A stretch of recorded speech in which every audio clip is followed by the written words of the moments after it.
Discs are dying. They have 10 years max. Check this out. Disc rot is real. A disc has 10 years at most, and they're also expensive to make, and that's why digital is the new way forward. See, it's interesting because every single PS2 game there is probably at least 20 years old. Some of them will be a little bit older. If they're not already 20, it will not be long before they are. Do you know why? Because even the PlayStation 3 and Xbox 360 games, some of those are getting to near 20 years old too. Like, it really isn't long now until the PS3 and 360 are 20. And the thing with that is, these discs, they still work. So no, discs don't have 10 years at most. Because, guys, if you guys that watch my videos, right, how many games do you own that are over 10 years old? Do comment down below. Also, at least a third of you guys watching this video right now are not already subscribed, so I would adore you if you could subscribe, because I've got a spot there that I want a silver play button on one day. Love you. But yeah, to be real with you, I don't quite understand this mentality, right? I am not anti-digital games. I'm not anti-digital games. I'm pro having as many options as we possibly can. The more options that we have as gamers, as consumers, in realistically anything ever, the better it is for us. The second there is only one way of doing things in life, in most things, is the second that is not a good thing for the consumer. The more choices we have, the more places we can buy a game from, the better the prices can be, the more competitive the market gets to be. If, for example, at some point we get to the point where the only place that we're allowed to buy games from is the PlayStation Store or the Xbox Marketplace, we're in trouble. I believe this comes from the mentality of not being able to be for one thing without being anti another. You can enjoy your digital games without being anti-physical games, just as we can enjoy our physical games without being anti-digital games. I recognise there are tons of people that are like, physical only, I hate digital. Sure, everybody's allowed their own opinion, but like, it doesn't have to be that way. It doesn't have to be either of the ways. And on top of that, something that we've not touched upon here is a game developer doesn't just get to list their games for free on PlayStation and things like that. They have to pay a fortune to use that platform to sell their product on. That's just the way of the world. So like, yeah, printing games costs some amount of money, but trust me, they're making enough money. Games, it's an interesting one, right? Let's talk about this for a sec.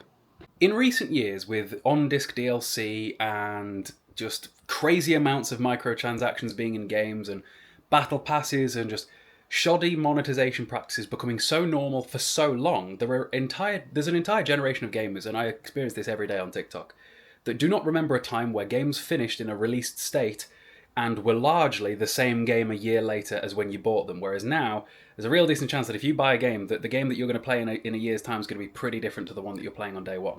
I've had it before where I've talked about the fact that I dislike battle passes being in full-priced games. For example, battle pass in Fortnite, fine, cool, Fortnite's free. They need to monetize somehow, that's fine. Battle pass in £70 every 12 months Call of Duty, no. You get that out of that game. You get your £70 every year. To which people will go, oh, but games cost so much money to make, and they've got to make money somehow. Games, for a very long time, made enough money by just making really good games. There was a time, and it makes me feel like old man shouting at cloud at 26 years old when I say this, but there was a time where games had to release in a good enough state, that enough people played and liked it at launch and how it behaved at launch, that developer made a name big enough for itself that whatever it sold next, people bought in droves and made a fortune on. I remember when I was in like year 10 and GTA 5 came out, hearing about the crazy budget GTA 5 had. I think at the time GTA 5 had the biggest budget of any game ever, and within like a day it made double or triple or whatever. It made its money back very quick. And that was before GTA Online became the infinite money glitch that it became for Rockstar. This was back when anything... To be fair, it's still like this now because they barely release any games, but this was back when Rockstar was a shining example of, if Rockstar released a game, it was selling well. A modern example of that might be anything that comes out from FromSoft. If FromSoft release a game, people buy that game. That's how that's going to be, especially because of Elden Ring going just so absolutely mainstream. So I can't get behind the justification of, oh, they need to make more money, when they made enough money for a very long time. They made absolute fortunes. I'm looking at Call of Duty, right? I'm thinking Call of Duty when I talk about this. The amount of money that, like, Modern Warfare 2, Black Ops 1, Modern Warfare 3, Black Ops 2, made just off the back of the name of the game and how much people played and loved them, was insane. And they only had, like, for the most part, 4 pieces of DLC. They'd do 4 DLC drops once a quarter, and by the time you got to, like, Black Ops 2, maybe there was a little bit of microtransactions with the Peacekeeper or the Bacon camo. But for the most part, it was the price of the game at launch that generated the sales enough for them to be like, right, on to the next thing. And I kind of miss that. This one made me chuckle a little bit. I just had my copy of GTA 5 on PS4 stop working due to disc rot.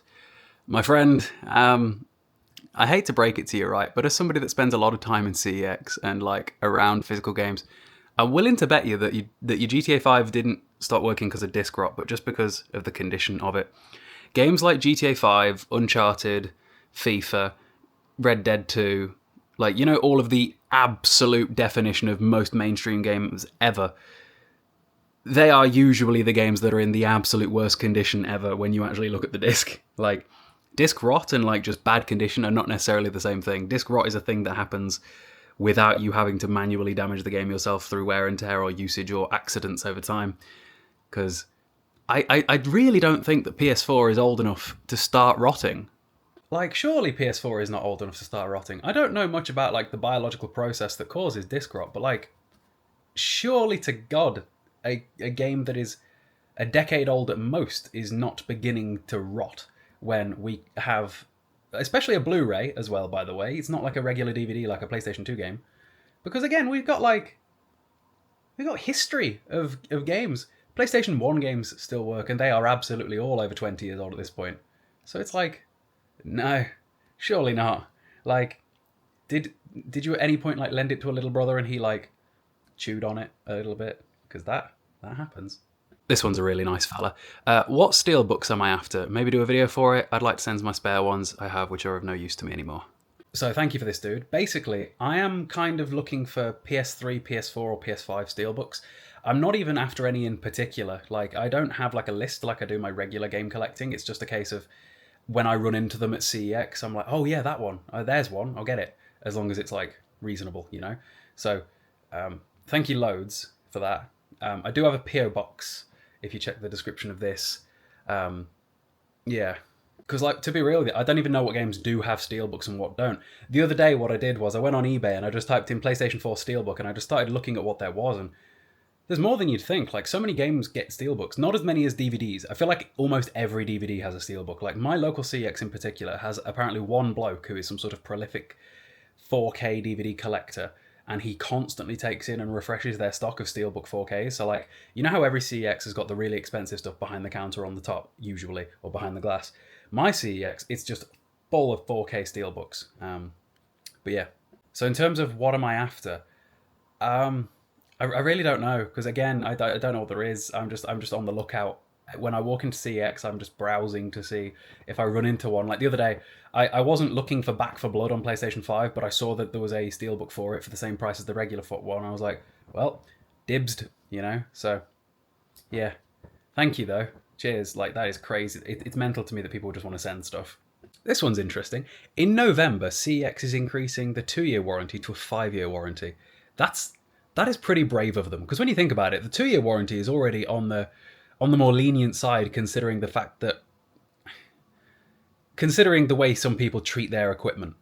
I have seen before, I was in a Wolverhampton CEX, right, where this kid was trying to return a CPU that he'd gotten, and very, very clearly what had happened was he tried to put it in, and he put it in wrong and bent a pin. And he was trying to take it back to CEX under the pretenses of, it came like that. Now, CEX ain't gonna marry me or anything, nor will they ever sponsor me because I don't do sponsors. But I'd be more than willing to bet that they're not going to send out a CPU with a bent pin, because it's on their heads when there's this 2-year warranty, you know? It'd be very, very silly of them, because every time I've had to call in on the warranty, they've been pretty good with it. Like, I had a backwards compatible PS3 and that broke, so I took it back and they swapped it out for another one. My AirPods that I got from them were just weird and still linked to someone else's iCloud, so I took it back and got another one. So to get a 5 years, I'm going to make a prediction that if they go to 5 years, the staff are going to hate it. I'd be willing to bet that something that already happens pretty frequently is people buy stuff from CEX, and then in the 2 years that they've got it, they pretty much trash it themselves, and then try and take it back and act like it came like that, when it's probably your own wear and tear that did it. But over a 5-year period, that's going to be even more. Granted, I would imagine the sorts of people that are doing that might also be the people that are not exactly savvy enough in the first place to realise that there's a 2-year warranty and take it back to keep a receipt or to put it on their CEX card. I doubt it, anyway. Again, let's prompt some comments, because I really enjoy conversating with you guys. It's why I enjoy these videos where I just respond to the things that you guys are saying, and quite often. So the way that I come up with the majority of the content that I make is just people's comments inspire a thought.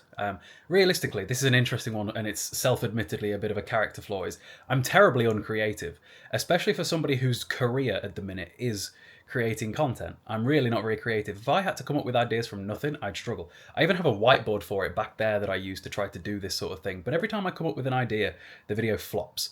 So most of my videos perform the best just from me responding to you guys' comments. And I do fear that, I don't know, you guys might find it a bit old at some point, but like, I really enjoy it. And I love making videos that I enjoy making, because I wake up every day looking forward to doing this. And I love the fact that as long as you guys keep commenting, I can keep replying. And then it's just a loop, isn't it? Because you guys comment, I make a video. You guys comment on that video, I make another video. Do you see how I mean? So I love that this is the loop that we've created. I just hope you guys enjoy it too. I hope my account keeps growing, but I hope I also never get too big to actually engage with people, because engaging is part of the fun of social media, you know? Anyway, to prompt some more comments, have you got any story times of problems or warranties that you've had to call in? If you've had to call in a warranty at CEX, how did it go? I'm curious. My only negative story I ever have, and apparently the owner of this CEX in particular really wants to make it up to me, is one of the CEXs I go to wouldn't swap me a reprinted cover of something that I had gotten the day before when they had another one of it on the shelf. And that was a bit weird. And yeah. Meanwhile, a different CEX swapped me a game for 5 times the price with like a month gap, just because they were nice, you know? It was crazy. Anyway, next. This is an interesting one while we're being a little bit real, I suppose. Does the hate ever get to me? That's why I think I couldn't do social media. It would just get to me too easily as I overthink stuff. Again, if we're doing self-admitted character flaws here, I never get my feelings hurt by what people say, but I do get frustrated that people can be so stupid in the first place sometimes. Because some people say things, and I'm like, if you'd have thought even slightly about what you've just said, you would have realised why that was so stupid. And I think sometimes I do comment responses on TikTok to things like this, and people say that I sound condescending, but if I'm being truly honest with you, I couldn't have simplified what I said in response in any more way to try to get them to understand what they've said without it sounding like that. For example, if somebody confidently came into the comments being like 2 + 2 is not 4, and I made a video trying to explain to them, no, 2 + 2 is 4. There's no way I could put that without it coming off condescending. And it makes me feel bad that that is the perception that some people have of me. But like, sometimes that is the level of comment. Realistically, I should just not reply at all. This is my character flaw, is that I see these things and I'm like, why are you like that? Fix it. And I shouldn't be like that. I should just disregard it. It's why again, anyone that's followed me for a while knows that I have a zero tolerance policy on stupid shit in my comments. If somebody is hateful in my comments, if somebody is just saying silly things, I will just block them straight away. I think the important thing to remember when it comes to social media is that if you in any way do well, you are going to have haters. Absolutely. You can try and be the most likable person on the planet, and generally if you try and do that, you'll be liked by nearly nobody, by the way. Everybody knew someone in real life that was just like pally with everybody, and it made you feel a bit uneasy and a bit weird. Like, does anyone have stories like that? Because I feel like I can think of a few people that have been like that in my life. And it's like, if you try and appeal to literally everybody, you end up appealing to nobody. You would much rather carve out your own small corner of the internet that continually like your stuff and keep coming back and support you than try and appeal to literally everybody and never really get anywhere because of it. So understand that if you actually do this, you are going to get hate. You will, no matter what you do. Again, just block them and move on. Don't do what I do. Don't acknowledge them. It's a silly thing to do. I shouldn't do it. But sometimes I can't help myself. There is like a 2009 toxic Modern Warfare 2 Call of Duty kid in me that's just like, no, I need to bite back, and I shouldn't. Something that I've always held in my life as a bit of a guiding compass is understanding when an opinion is of value. Everybody always goes, I'm allowed an opinion. You are. But that doesn't mean that your opinion is valuable. For example, I use this all the time, but like various different professions. I would not ever presume to be able to tell somebody who does anything as a job that I do not do how to do their job, because I don't do it and don't understand the inner workings or the behind the scenes, or just there are concepts I'm sure that exist that I wouldn't have fathomed. You know, I would be stupid to ever assume that I could tell somebody how to do their job that I have never done. Yeah. And as long as you realize that and understand where your own opinion would not be valuable, and apply that to other people as well, I think that that can help you.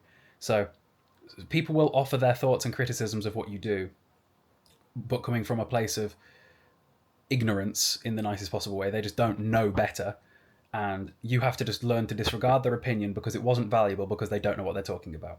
The same way that if I was to give my opinion on something I don't understand, or I know nothing about, to somebody that does, they would go, "Shut up, you stupid." And I would expect that, because that would be the correct response. If I tried to tell a mechanic anything about my car, I'd expect him to laugh in my face, because I know nothing. So with social media, you just have to develop a little bit of thick skin, learn how to disregard opinions that are of no value to you, because they're not from a place where they're able to offer value. Because the reality of human population is not everybody's opinion is valuable in everything. People wish that it was, because everybody likes to think that what they have to say matters, but not on every topic. No, it doesn't. Sorry. I would be stupid to assume that if I walk into a room, that every possible topic that I could speak on, that my opinion would be valuable. You know what I mean? And on the topic of hate on social media, you'd be even sillier to walk into somebody else's house, which is the equivalent of going to somebody else's channel, and expecting them to care when you have a complaint about what they do, when what they do is clearly working. You know what I mean? Again, if somebody does something professionally, you would never assume to be able to tell them how to do their job, or at least you shouldn't, not logically. So yeah, if you're going to do social media, you'll be all right. You just have to learn what to take on board and what to disregard and all that sort of thing. Anyway, hope you guys enjoyed this video, and I shall see you later on.